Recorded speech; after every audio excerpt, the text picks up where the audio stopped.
do activities in the classroom. Sometimes the activity you do in the classroom can cause interference with the students in their learning. So I want to kind of talk about that. Now, first off, I just want to go a very quick survey. I'm just really curious about the audience here. Which classroom activity do you use most often? Actually, do you use? We have these formats here. Lecture format, obviously this is a lecture format right now. So I'm lecturing, you're listening, that's all you're doing. Pair work is where you have students working in pairs. Group work, 3 or 4 students in a group working together. Individual work was basically where you just give your information and then your students are just very quietly doing their work. And whole class discussion, I like to think of whole class discussion as like a Robin Williams Dead Poet Society style instruction where it's, yes, you're the teacher, but your students are also kind of at the same level as you, so it's just like a discussion. That's what I mean by whole class discussion. So just kind of quick show of hands. In the classroom, who usually uses lecture format when they teach? That's good. Interesting. One. And how about for pair work? Do you guys use pair work? Pair work is a commonly used structure style, a style of teaching.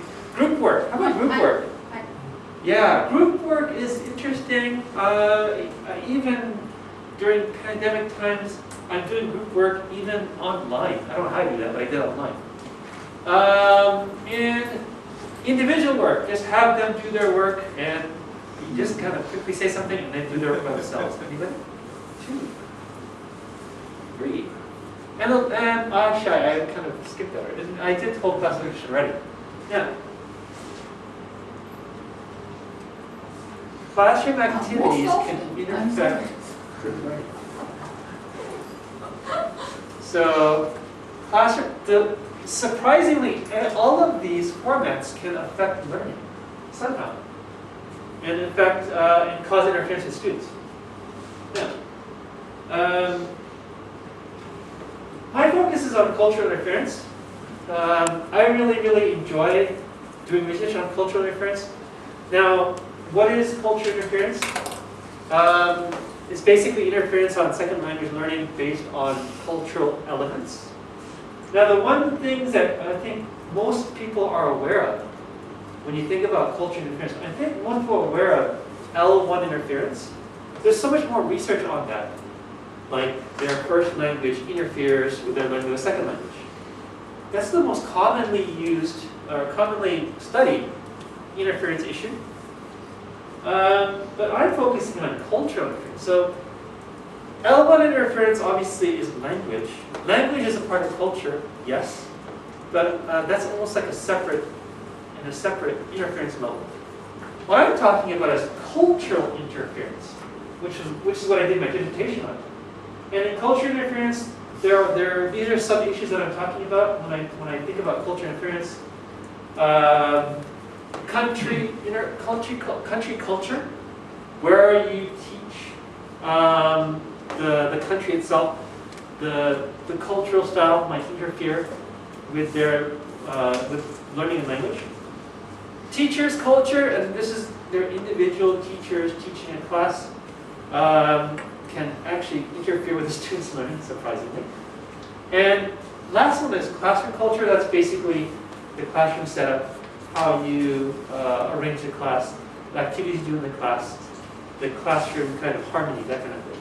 Okay? Now, I did mention earlier I did research on culture interference.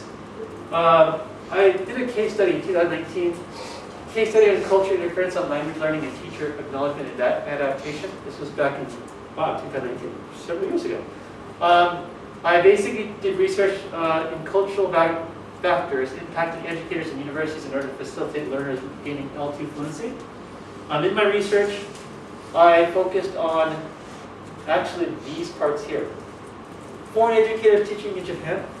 And notice the two differences here. foreign educators teaching in a Japanese university, foreign teachers teaching English teachers teaching in an American university.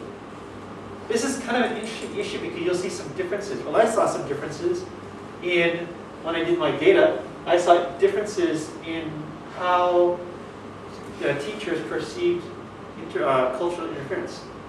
When I interviewed, or I surveyed instructors in the United States, in these three states, in Hawaii, Michigan, and California.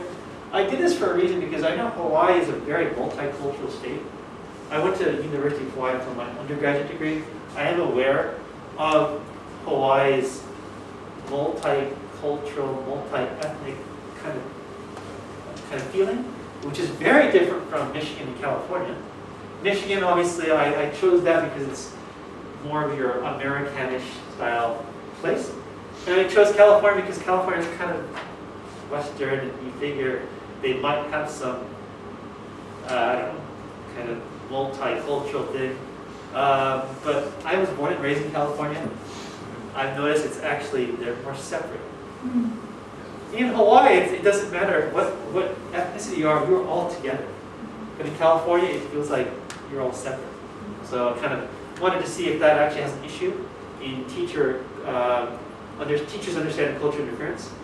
Then I was actually fortunate enough to get a Western educator teaching in Thailand. I wanted to see how their idea of interference, they understand it. Anyways, so just a review on cultural factors of interference.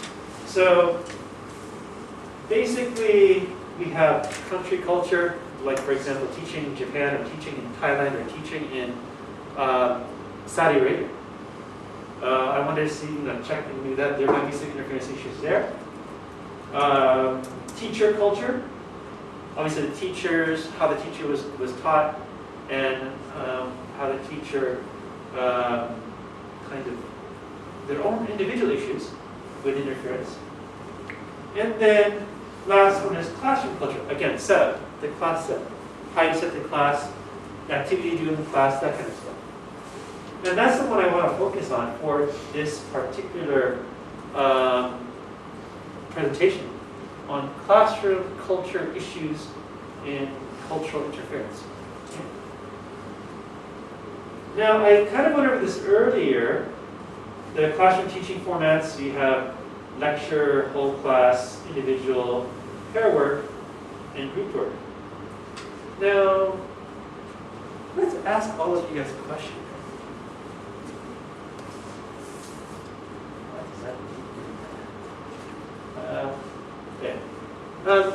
Which format do you think is the best for language learning? And let's just actually kind of open up to the audience here. Which one of these formats do you think is the best for language learning? Who here says lecture format is the best for language learning? Language learning. I wouldn't necessarily think so, because language learning is more one-sided. Lecture learning is more one-sided. All four skills. You mean all four skills? Does it? Does lecture format mean all four skills? No, do you mean all four skills? Yeah. Because lecture would be okay for listening. Okay. Yeah, sorry, I'm not quite sure. It's fine. Sorry, I'm not quite sure what you mean by language learning here. Could you kind of specify what you mean by language learning? Language learning as a like for example, if you're teaching language in a university, or you're teaching like let's say English. Teaching English in a university, is lecture format the best? It is for listening, yes. Yeah. It is, but for listening only. But let's think about this now. Is it active learning? Is lecture format considered, is it active learning? Can the students actually actively learn and actively interact? It depends, I think. In a lecture? Can students actually interact, meaning not just listen, but also respond and also kind of participate? Can they? But if you teach them how to read academic papers, lecture format. Well, lecture, of course. But now if you're That's also very teaching, important too. true. But if you're, that's true. But then if you're teaching language, as in, you have students who need to learn the language to for example, this university has an EAP program where the students are actually learning language so that they can actually eventually attend the university level. Would lecture format work? Probably not. Probably not. How about whole class? Can whole class actually work for language learning? Whole class format? Aren't there merits to all of these? Say that again. Aren't there some merits to all of these approaches? You could, and all of them could, but they all have different purposes. Each of these have different purposes, which I'm glad you actually mentioned, because actually that's going to be later on. Each of these has different purposes. They all have different purposes in language learning. So, in fact, I don't want to go ahead, but you'll realize all of them. I think Pairwork works. Well, Pairwork definitely works. I mean, when I saw people's hands go up, that actually does make sense. When working in pairs, they're actually, you can learn language that way, but even group work too. Group work can also work too. Right? But the group work, there are people who can't be very active, or some people that That's actually I'm going to talk about a little bit later on too. So yeah, it's interesting is all your responses are actually very helpful, which we'll see later on. Okay, we continue on now. Okay. So I'm just going to quickly go over each of the classroom formats. So lecture format, it's definitely the most efficient form of instruction style. I mean, lecture format's been going on forever, and even in language learning, I think lecture format is actually rather effective. Can be effective. You can actually use lecture format in the classroom for learning language. Now, students know this already because it's integrated from grade school. I mean, they learn it when they're in grade school. It's like always the lecture format teacher, and then they kind of interact. I even remember when I was teaching high school here 20 years ago.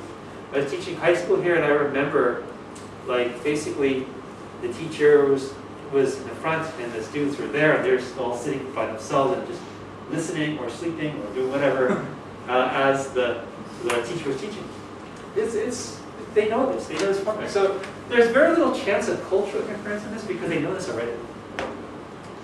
Next is whole class format. Now this is not so standard. I mean, unless I'm in a Zemi class, a seminar class, I don't usually see teachers in the audience of the classroom like this, like I'm right now. I don't see that happening often.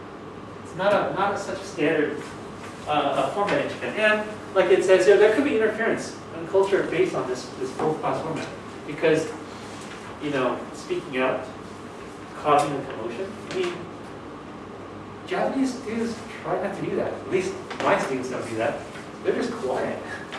And then if you do this whole class format, I think it forces them to speak, which is good and also bad. They get uncomfortable doing that. And also, they feel like they're causing a commotion. Individual format is actually kind of it's standard, just like lecture format. Basically, they just work individually, whatever they need to do.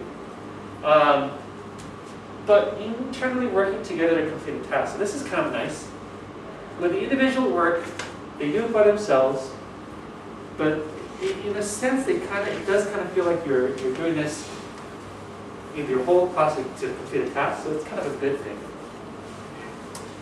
Next is Pairwork, which you guys said, this is good. I like Pairwork too. I use it in the classroom almost all the time. Pairwork is really good because you're working together to complete a goal, and there's a lot of cooperation involved. You have to cooperate with your partner. Now, of course, though, there can be problems with this. I don't know about you, but I remember when I was teaching the first week of class, I basically had a half boys, half girls, but female, male in the classroom, and I had them paired up. First semester for freshman students, and some of these students have never really paired up with a person of the opposite sex. Pairwork. there's a lot of they're kind of like shy. I mean, even to this day, it's funny, even to this day, I remember when I teach class, all the girls are on this side, all the boys are on this side. So there's some interference issues right there because they're uncomfortable with each other. So definitely, that's actually a can cause interference. But it's a very useful way of learning, for the students to learn. Group work, I like group work. I really like group work.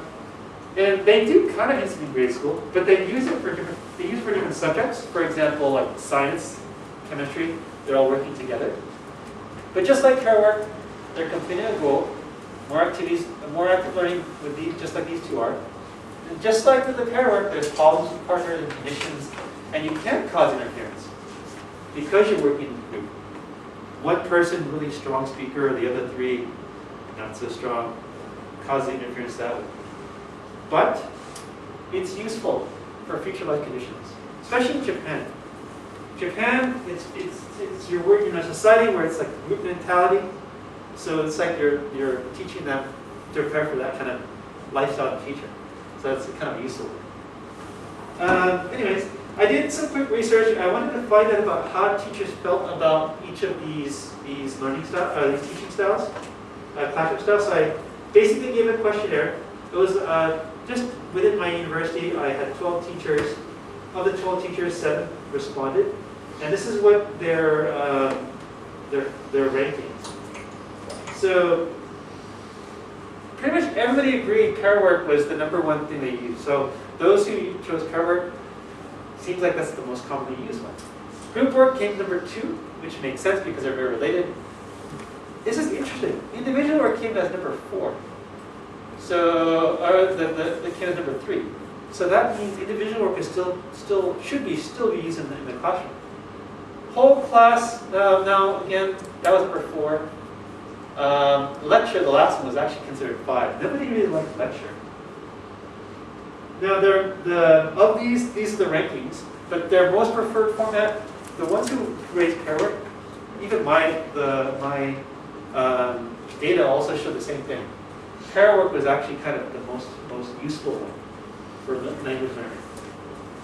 Individual format is actually interesting. That came #2 as most preferred, having them working individually. And then group came out first, came out later, 1 out of 7. So,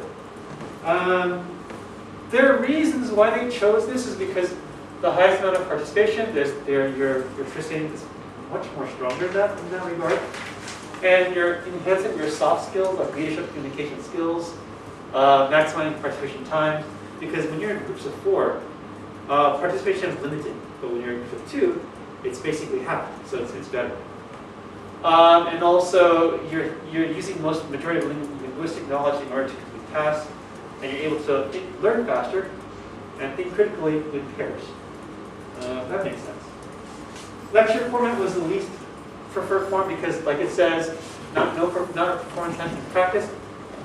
You're not actively learning. And I like this one. These said boredom, death by PowerPoint. This is actually what the instructors that I interviewed said. The death by PowerPoint. Yeah, I agree with that. I agree with that too. And the one-sided satisfaction. I'm satisfied, but the teacher's usually not. Or the students are usually not. And then you don't have an opportunity to interact. You can't provide short-term feedback. Students aren't engaging in learning. It's just one-sided. Lecture is one-sided. And then it's difficult to see if the students are actually participating or understand the content. So that's the reason why lecture is kind of considered lower in the ranking. Okay. So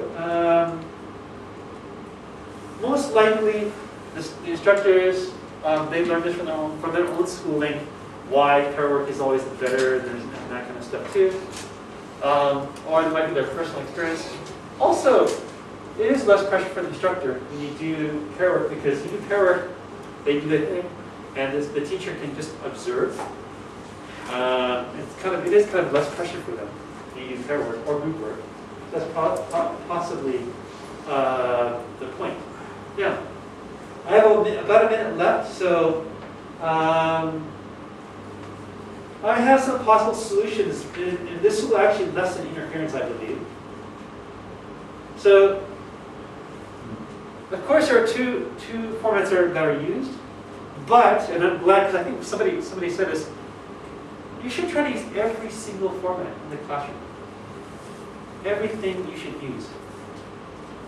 Not just one or two. A good example, I think 2 years ago, I actually, every single class I taught, I had my students in groups. That was good, but it was also bad. It was good because they can work together, but it was bad because there are some students who don't like working in groups. Some students want to work individually. Other students, just too many people. So if you incorporate group work, pair work, lecture, whole class, everything in the classroom throughout the whole semester, you could lessen interference. And the students can actually kind of feel a little bit more at ease because it's rather dynamic. When you use all of them, it's a dynamic classroom. It's kind of really nice to see because the students are not always set in one kind of particular style.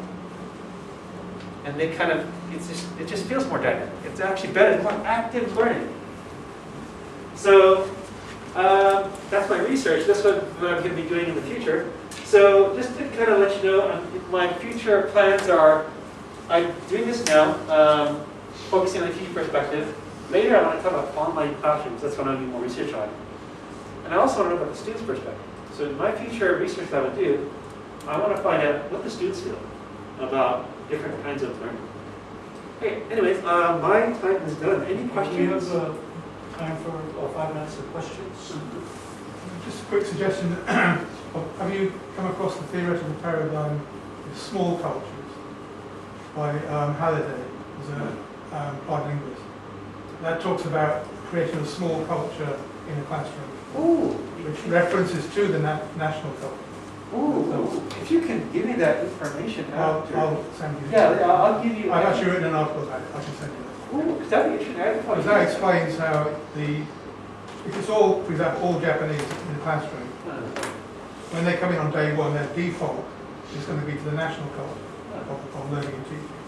But if a teacher comes in and has a chance and is there for a while, they can alter the culture within those 4 walls. But it also affects the ethos of the school. It's quite complicated, but I'll send you that. Ooh, yes. That seems to be fitting with the kind of research, the direction you're going in. I'm going to have to take a look at it. So I'll have to talk about it later on. I think so for sure. That's good. Any other questions? Any other questions? Yes. Well, in that case, this is my final thing I want to say. Just be aware of cultural interference in the classroom, and then adapt. That's my message for everyone. Okay? Thank you very much.